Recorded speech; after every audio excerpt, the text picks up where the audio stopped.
नमस्कार दोस्तों, stories with सत्य में आपका स्वागत है। आज मैं आपको सुनाऊंगा मुंशी प्रेमचंद्र द्वारा लिखी गई कहानी विध्वंस। कहानी को सुनने से पहले चैनल को सब्सक्राइब करें ताकि आने वाले वीडियोस आप तक पहुंच सकें। जिला बनारस में बीरा नाम का एक गांव है। वहां एक विधवा वृद्धा संतानहीन गोड़िन रहती थी जिसका भुगनी नाम था। उसके पास एक धुर भी जमीन न थी और न रहने का घर ही था। उसके जीवन का सहारा केवल एक भाड़ था। गांव के लोग प्रायः एक बेला चबैना या सत्तू पर निर्वाह करते ही हैं, इसीलिए भुगनी के भाड़ पर नित्य भीड़ लगी रहती थी। वो जो कुछ भुनाई पाती वो भून या पीस कर खा लेती और भाड़ ही के झोपड़ी के कोने में पड़ी रहती। वो प्रातःकाल उठती और चारों ओर से भाड़ झोंकने के लिए सूखी पत्तियां बटोर लाती। भाड़ के पास ही पत्तियों का एक बड़ा ढेर लगा रहता था। दोपहर के बाद उसका भाड़ जलता था, लेकिन जब एकादशी या पूर्णमासी के दिन प्रथानुसार भाड़ ना जलता या गांव के जमींदार पंडित उदय भान पांडे के दाने भुनने पड़ते, उस दिन उसे भूखे ही सो रहना पड़ता था। पंडित जी उससे बेगार में दाने ही ना भुनवाते थे, उसे उनके घर का पानी भी भरना पड़ता था। इस हेतु से भी भाड़ बंद रहता था। वो पंडित जी के गांव में रहती थी, इसीलिए उन्हें उससे सभी प्रकार के बेगार लेने का अधिकार था। उसे अन्याय नहीं कहा जा सकता। अन्याय केवल इतना था कि बेगार सुख ही लेते थे। उनकी धारणा ये थी कि जब खाने ही को दिया गया तो बेगार कैसी। किसानों को अधिकार है कि बैलों को दिन भर जोतने के बाद शाम को खूंटे से भूसा बांधे। यदि वो ऐसा नहीं करता तो ये उसकी दयालुता नहीं है, केवल अपने हित चिंता है। पंडित जी को उसकी चिंता ना थी, क्योंकि एक तो भुगनी दो एक दिन भूखी रहने से मर नहीं सकती थी, और यदि दैवयोग से मर भी जाती तो उसकी जगह दूसरा गोंड बड़ी आसानी से बसाया जा सकता था। पंडित जी की यही क्या कम कृपा थी कि वो भुगनी को अपने गांव में बसाए हुए थे। चैत का महीना था और संक्रांति का पर्व। आज के दिन नए अन्न का सत्तू खाया और दान दिया जाता है। घरों में आग नहीं जलती। भगुनी का भांड आज बड़े जोरों पर था। उसके सामने एक मेला सा लगा हुआ था। सांस लेने का भी अवकाश ना था। ग्राहकों की जल्दबाजी पर कभी कभी झुंझला पड़ती थी कि इतने में जमींदार साहब के यहां से दो बड़े बड़े टोकरे अनाज से भरे हुए आ पहुंचे और हुक्म हुआ कि अभी भून दे। भुगनी दोनों टोकरे देखकर सहम उठी। अभी दोपहर था, पर सूर्यास्त के पहले इतना अनाज भुनना असंभव था। घड़ी दो घड़ी और मिल जाते तो एक अठवारे के खाने भर को अनाज हाथ आ जाता। दैव से इतना भी ना देखा गया। इन यमदूतों को भेज दिया। अब पहर रात तक सेंत मेंत में भाड़ जलाना पड़ेगा। एक निराशय भाव से दोनों टोकरे ले लिए। चपरासी ने डांट कर कहा, देर ना लगे नहीं तो तुम जानोगी। भुगनी ने कहा, यहीं बैठे रहो, जब भुन जाए तो लेकर जाना। किसी दूसरे के दाने छुए तो हाथ काट लेना। चपरासी ने कहा, बैठने की हमें छुट्टी नहीं है, लेकिन तीसरे पहर तक दाना भुन जाए। चपरासी तो ये ताकिदा करके चलते बने और भगुनी अनाज भुनने लगी।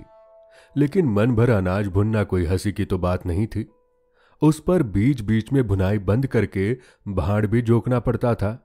अतएव तीसरा पहर हो गया और आधा काम भी ना हुआ था। उसे भय हुआ कि जमींदार के आदमी आते होंगे, आते ही गालियां देंगे, मारेंगे। उसने और वेग से हाथ चलाना शुरू किया। रास्ते की ओर ताकती और बालू नाद में छोड़ती जाती, यहां तक कि बालू ठंडी हो गई। सेवड़े निकलने लगे। उसकी समझ में ना आता था क्या किया जाए। ना भुनते बनता था, ना छोड़ते बनता था। सोचने लगी, कैसी विपत्ति है। पंडित जी कौन मेरी रोटियां चला देते हैं, कौन मेरे आंसू पोंछ देते हैं। अपना रक्त जलाती हूं तब कहीं दाना मिलता है, लेकिन जब देखो खोपड़ी पर सवार रहते हैं, केवल इसीलिए ना कि उनकी 4 अंगुल धरती से मेरा निस्तार हो रहा है। क्या इतनी सी जमीन का इतना मोल है? ऐसे कितने ही टुकड़े गांव में बेकाम पड़े हैं, कितनी बखरियां उजाड़ पड़ी है, वहां तो केसर नहीं उपजती, फिर मुझी पर क्यों ये 8 पहर धौंस रहती है? कोई बात हुई और ये धमकी मिली कि भाड़ खोद कर फेंक दूंगा, उजाड़ दूंगा। मेरे सिर पर भी कोई होता तो क्या बौछार सहनी पड़ती? वो इन्हीं कुसिस्त विचारों में पड़ी हुई थी कि दोनों चपरासियों ने आकर कर्कश स्वर में कहा, क्यों रे, दाने भुन गए? भगुनी ने निडर होकर कहा, भुन तो रही हूं, देखते नहीं हो। चपरासी ने कहा, सारा दिन बीत गया और तुमसे इतना अनाज ना भुना गया? ये तू दाना भून रही है कि उसे चौपट कर रही है? ये तो बिल्कुल सेवड़े हैं, इनका सत्तू कैसे बनेगा? हमारा सत्यानाश कर दिया। देख तो आज महाराज तेरी क्या गति करते हैं। परिणाम ये हुआ कि उसी रात को भाड़ खोद डाला गया और वो अभागिनी विधवा विरांवलंब हो गई। भोगनी को अब रोटियों का कोई सहारा ना रहा। गांव वालों को भी भाड़ के विध्वंस हो जाने से बहुत कष्ट होने लगा। कितने ही घरों में दोपहर को दाना ही ना मयस्सर होता। लोगों ने जाकर पंडित जी से कहा कि बुढ़िया को भाड़ जलाने की आज्ञा दे दीजिए, लेकिन पंडित जी ने कुछ ध्यान ना दिया। वो अपना रोब ना घटा सकते थे। बुढ़िया से उसके कुछ शुभचिंतक ने अनुरोध किया कि जाकर किसी दूसरे गांव में क्यों नहीं बस जाती, लेकिन उसका हृदय इस प्रस्ताव को स्वीकार ना करता। इस गांव में उसने अपने अधीन के 50 वर्ष काटे थे। यहां के एक एक पेड़ पत्ते से उसे प्रेम हो गया था। जीवन के सुख दुख इसी गांव में भोगे थे। अब अंतिम समय वो इसे कैसे त्याग दे, ये कल्पना ही उसे संकटमय जान पड़ती थी। दूसरे गांव के सुख से यहां का दुख भी प्यारा था। इस प्रकार एक पूरा महीना गुजर गया। प्रातःकाल था। पंडित उदयभान 2-3 चपरासियों को लिए लगान वसूल करने जा रहे थे। कारिंदों पर उन्हें विश्वास ना था। नजराने में, डांड बांध में, रसूम में वो किसी अन्य व्यक्ति को रशीक ना करते थे। बुढ़िया के भाड़ की ओर ताका तो बदन में आग सी लग गई। उसका पुनरुद्वार हो रहा था। बुढ़िया बड़े वेग से उस पर मिट्टी के लोंदे रख रही थी। कदाचित उसने कुछ रात रहते ही काम में हाथ लगा दिया था और सूर्योदय से पहले ही उसे समाप्त कर देना चाहती थी। उसे लेश मात्र भी शंका ना थी कि मैं जमींदार के विरुद्ध कोई काम कर रही हूं। क्रोध इतना चिरंजीवी हो सकता है, इसका समाधान भी उसके मन में ना था।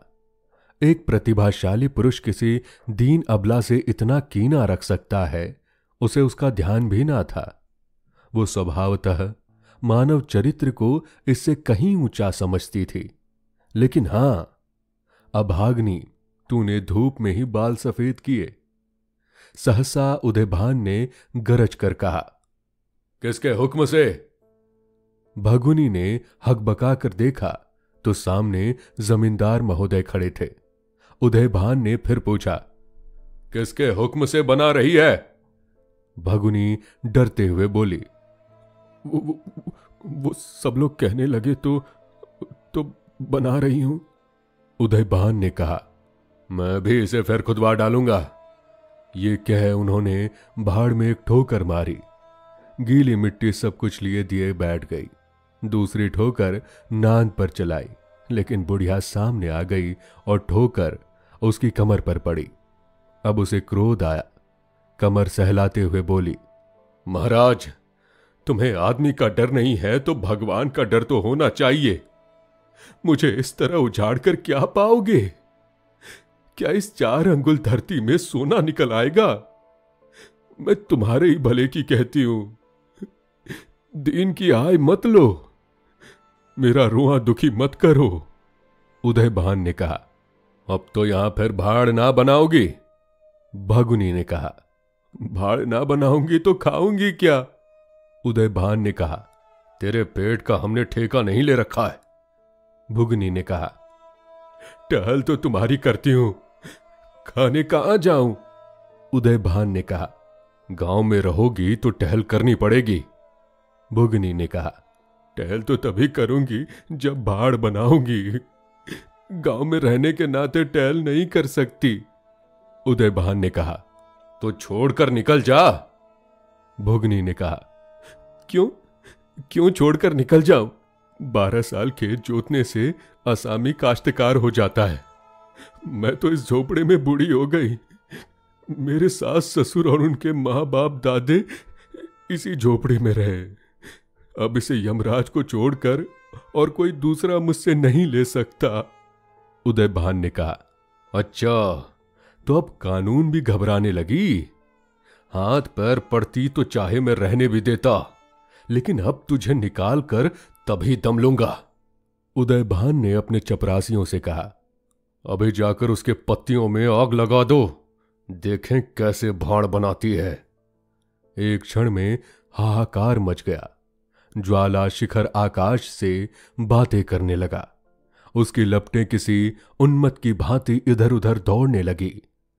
सारे गांव के लोग उस अग्नि पर्वत के चारों ओर जमा हो गए। भुगनी अपने भाड़ के पास उदासीन भाव से खड़ी ये लंका दहन देखती रही। अकस्मात वो वेग में आकर उसी अग्निकुंड में कूद पड़ी। लोग चारों तरफ से दौड़े, लेकिन किसी की हिम्मत ना पड़ी कि आग के मुंह में जाए। क्षण मात्र में उसका सूखा हुआ शरीर अग्नि में समाविष्ट हो गया। उसी दम पवन भी वेग से चलने लगा। ऊर्ध्वगामी लपटें पूर्व दिशा की ओर दौड़ने लगी। भाड़ के समीप ही किसानों की कई झोपड़ियां थी। वो सब उन्मत्त ज्वालाओं का ग्रास बन गई। इस भांति प्रोत्साहित होकर लपटें और आगे बढ़ी। सामने पंडित उदय भान की बखार थी, उस पर झपटी।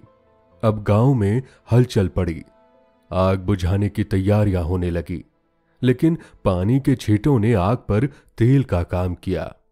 ज्वालाएं और भड़की और पंडित जी के विशाल भवन को दबोच बैठी। देखते ही देखते वो भवन उस नौका की भांति जो उन्मत्त तरंगों के बीच में झकोरे खा रही हो, अग्नि सागर में विलीन हो गया। और वो क्रदंद ध्वनि उसके भस्मावशेष में प्रस्फुटित होने लगी। भुगनी के शोक में विलाप से भी अधिक करुणाकारी थी। तो दोस्तों, ये थी आज की कहानी। आशा करता हूं ये कहानी आपके दिल को छू गई होगी। यदि हां तो चैनल को सब्सक्राइब कर हमें सपोर्ट करें। आपका कीमती समय देने के लिए धन्यवाद। फिर मुलाकात होगी एक नई और दिलचस्प कहानी के साथ, सिर्फ स्टोरीज विद सत्यम पर।